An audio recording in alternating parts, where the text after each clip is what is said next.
In almost half the states in the United States, a man does not have the legal right to fight a child support order, even if DNA proves he is not the father. Tonight, Susan Candiotti shows us one man's remarkable struggle with laws that are clearly stacked against him. It's just like playing the movie out, that's all it is. Like many couples, Francisco Rodriguez and his wife Michelle both work hard, but still find themselves living paycheck to paycheck. Repetition. Yeah, playing over and over again. It's expensive raising his two daughters and a son from his wife's previous marriage. And Rodriguez has one more mouth to feed. This birth certificate says he's also the father of a 15-year-old daughter. He says he didn't even know about her until 3 years ago, when he was notified a former girlfriend had filed for child support. What did you say? It can't be. It can't be. Rodriguez owes $305 a month in child support. He's more than $10,000 behind in payments and even spent one night in jail because of it. There's just one thing. Rodriguez says he's not the daddy and has a 2003 DNA test to prove it. And you read down here, and what does it say? It says Francisco D. Rodriguez is excluded as the biological father. In fact, it says probability of parentage 0.0. 0%. 0%. Yet he's still ordered to pay child support. Rodriguez next got the girl's mother to sign this notarized affidavit in 2004. In it, she writes DNA tests say, quote, he's not the father, and asked to, quote, terminate child support. But even that didn't stop his court-ordered payments. It's almost like you're drowning every day. You want to know when you're going to be able to go up and gasp some air. And, you know, it's just, that's the way we've been living these past 4 years. Trying to get courts to listen can be a long, drawn-out affair. According to one group, Florida is one of only 27 states that allow men to fight back at all. Most of those states have set time limits to challenge paternity. And if men don't meet those deadlines, even if they can prove they're not the father, they cannot get back the money they already paid in child support and might still be responsible for future payments. Carnell Smith went through a similar nightmare. He founded an organization to lobby for new laws. He wants mandatory DNA tests when a child is born. Unfortunately today, it is not a crime for someone to lie about which man is the father. The mother doesn't have to return the money, and rarely, if ever, is she prosecuted for perjury, for fraud. How about that pressure there?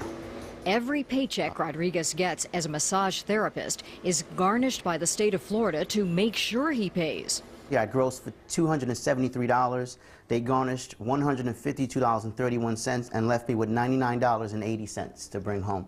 What do you do with that? I just grab what I can in the supermarket. Is your client willing to take additional paternity testing? A recent change in Florida law has given Rodriguez hope. It clears the way for Rodriguez to get a court-sanctioned DNA test. I still have to pay that. Even so, after his most recent hearing, Rodriguez's frustration boils over. So when you live check by check, it's hard. When you got to come up with money to avoid jail time, it's ridiculous. 2 weeks later, Rodriguez took that new DNA test. His ex-girlfriend and her daughter are no-shows, and it's not clear if they've been retested yet. CNN was unable to reach his ex-girlfriend for comment. I'm hoping that the courts will go after her by all means necessary and just do the right thing.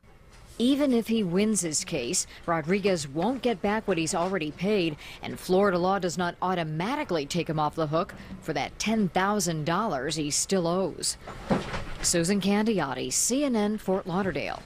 Joining me now, Court TV anchor Jamie Floyd. This is ridiculous he has to pay this money. Yeah, it's an amazing story. Is this a fluke, or we heard of 2 cases there? How often does this happen? I don't think it's a terrible fluke because it's so easy to say that someone's the daddy. And DNA is a relatively recent thing. So there are a lot of guys out there, I imagine, paying child support for kids that aren't theirs. The great irony is that we always hear stories, and it is a real problem, of men who are the daddy who aren't paying. Sure. Here you've got a guy who's not the daddy who is paying. So it's quite an amazing tale. So what is the deal with these states setting setting these time limits by which you have to deny that you're the father. I mean, come on, and in 23 of these states, you only have 60 days? Well, they have policy concerns. They want a child to know who the father is within a reasonable amount of time, and they also don't want the system to get bogged down with paternity battles 10, 15 years after the fact. But now we've got DNA. And that really changes the whole equation. It's not he says, she says.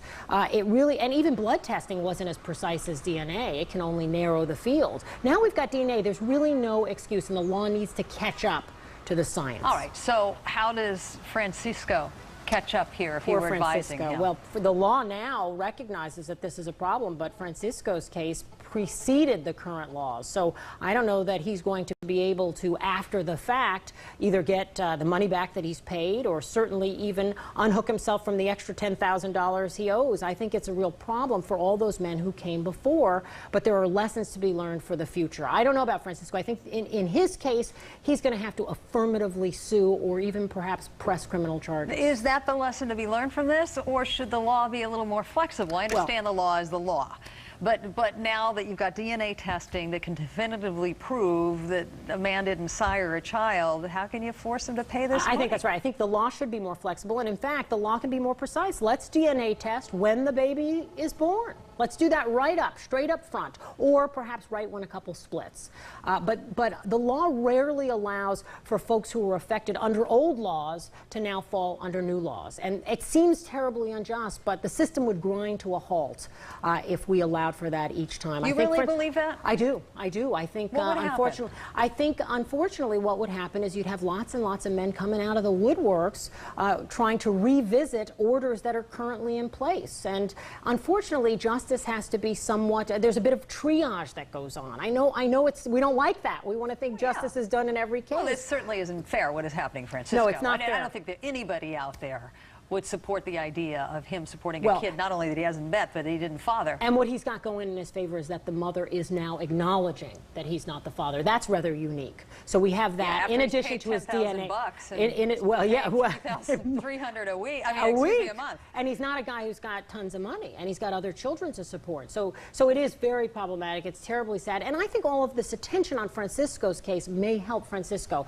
but I don't think you're going to see the courts revisiting hundreds, thousands, tens of thousands of court orders of child support and paternity from the past. I think it's a lesson for the future. And it's also a lesson to be careful about your choices as a man and as a woman. Sure, but you can't always predict that that would happen some 12 years after the fact. All of our male friends this know is that your this son, is a but it great isn't. fear for men.